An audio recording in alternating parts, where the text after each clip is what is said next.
World in focus में अब focus करेंगे एक बार फिर से गाजा पट्टी पर। गाजा पट्टी को दी जाने वाली एक एड पर।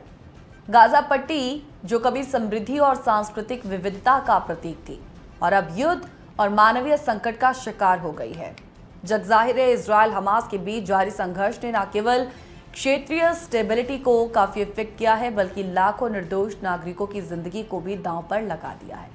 ये युद्ध 7 अक्टूबर 2023 को हमास द्वारा इजराइल पर किए गए हमले के बाद शुरू हुआ, जिसमें कम से कम 1200 लोग मारे गए थे और इसके बाद की बमबारी और हमास के जवाबी हमलों ने स्थिति को और जटिल बना दिया।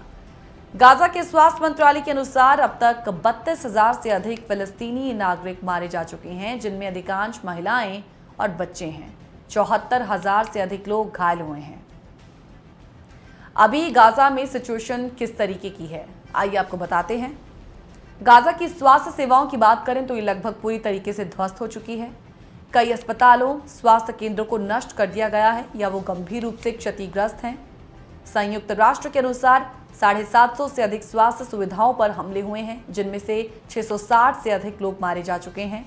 संघर्ष के कारण खाद्य आपूर्ति श्रृंखलाएं बाधित हो गई हैं, जिससे 1.1 मिलियन से अधिक लोग भूखमरी का सामना कर रहे हैं। यूएन के अनुसार गाजा में 71,000 से अधिक बच्चे तीव्र कुपोषण के शिकार हैं और लगभग 1.7 मिलियन लोग, जो गाजा की कुल जनसंख्या का 75% है, वो विस्थापित हो चुके हैं। वो अस्थायी आश्रयों में रह रहे हैं, जहां स्वच्छता सुविधाओं की भारी कमी है और यूएन के अनुसार गाजा में 62 घरों को नुकसान पहुंचा है और नष्ट कर दिया गया है। 62% घरों को नुकसान पहुंचा है और या तो उन्हें पूरी तरीके से नष्ट कर दिया गया है। तो ये पूरी सिचुएशन है। गाजा में मानवीय त्रासदी की बात हम कर रहे हैं, जहां युद्ध की मार है और दूसरी तरफ जीवन पर एक बहुत बड़ा कहर बनकर टूटा है लोगों पर। संयुक्त राष्ट्र सुरक्षा परिषद ने 25 मार्च 2024 को प्रस्ताव 2728 पारित किया, जिसमें गाजा युद्ध में तत्काल संघर्ष विराम की मांग की गई थी। इस प्रस्ताव में सभी बंधकों की बिना शर्त रिहाई की भी अपील की गई थी। हालांकि संयुक्त राज्य अमेरिका ने इस प्रस्ताव पर मतदान में भाग नहीं लिया, जबकि अन्य 14 सदस्य देशों ने इसका समर्थन किया।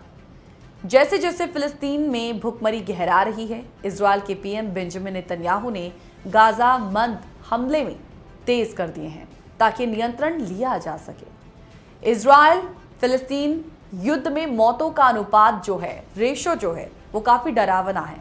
आप देखें कि जो सशस्त्र संघर्ष स्थान और घटना का डेटा है, उसके अकॉर्डिंगली अक्टूबर 7, 2023 से अब तक 57,000 से अधिक फिलिस्तीनी हैं, उनकी मौत हो चुकी है, जबकि 1726 इजरायली नागरिकों की जान जा चुकी है। ये रेशो 33:1 का है, यानी हर एक इजरायली पर 33 फिलिस्तीनी मारे गए हैं। तो ये जो रेशो है वो दर्शाता है कि ये युद्ध कितना भयावह है।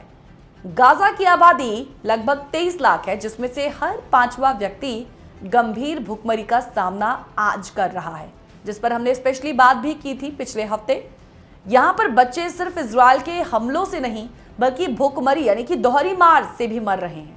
और यहाँ भूखमरी का मतलब 1-2 रोज खाना ना मिलने से नहीं है, बल्कि लंबे वक्त तक जरूरत से कम पोषण मिलने से है। और एक्सपर्ट्स कहते हैं कि शरीर जो है वो 3 हफ्तों तक बिना खाए जी सकता है।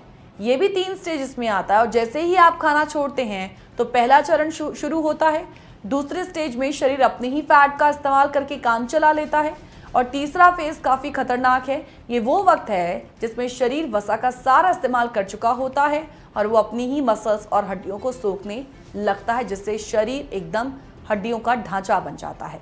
तो बच्चों के साथ ये जो प्रक्रिया है वो और ज़्यादा तेज़ हो जाती है, क्योंकि यही वो वक्त होता है जब वो ग्रो कर रहे होते हैं और जब उन्हें खाना नहीं मिलेगा, न्यूट्रिशन नहीं मिलेगा, तो वो कुपोषण का शिकार हो जाते हैं। तो अभी वहाँ पर बच्चों की जो हालत है वो ऐसी ही है।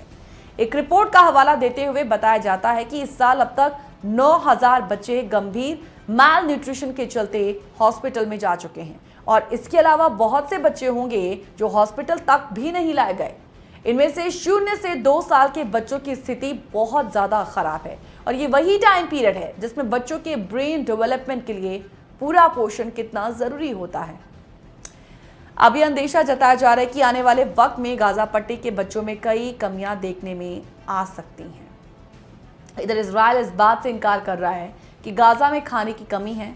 वो कहता है कि वो तब तक नाकेबंदी नहीं हटाएगा जब तक हमास की तरफ से उसे कोई जवाब नहीं मिल जाता। हालांकि इस बीच तेल अवीव ने थोड़ी रियायत देते हुए कुछ ट्रक फूड सप्लाई भीतर आने की इजाज़त दी है, लेकिन फिर भी सवाल यही है कि क्या ये जो चीज़ें हैं जो अब पूरी तरीके से धराशायी हो चुकी हैं, लोग धराशायी हो चुके हैं, उनका क्षेत्र धराशायी हो चुका है, क्या इसे दोबारा से मजबूत किया जा सकेगा? जिनेवा कन्वेंशन 1949 के तहत इस पर सीधा नियम है, नागरिकों को भूखा रखना जंग का तरीका नहीं होता। इंटरनेशनल कोर्ट ऑफ जस्टिस भी आबादी को भूखा रखने में को वॉर क्राइम मानता है। तो आरोप है कि इजराइल भूखमरी को बार्गेनिंग का तरीका मान रहा है ताकि दबाव में आकर हमास सरेंडर कर दे।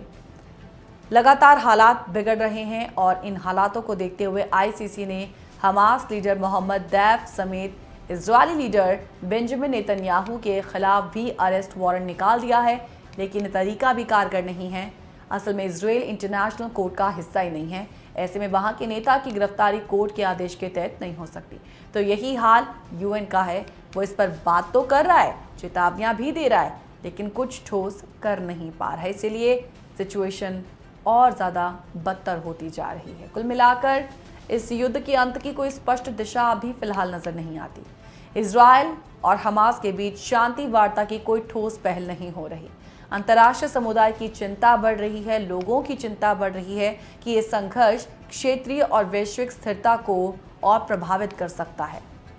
गाजा में चल रहा है युद्ध न केवल एक सैन्य संघर्ष है, बल्कि ये मानवीय मूल्यों का एक टेस्ट है।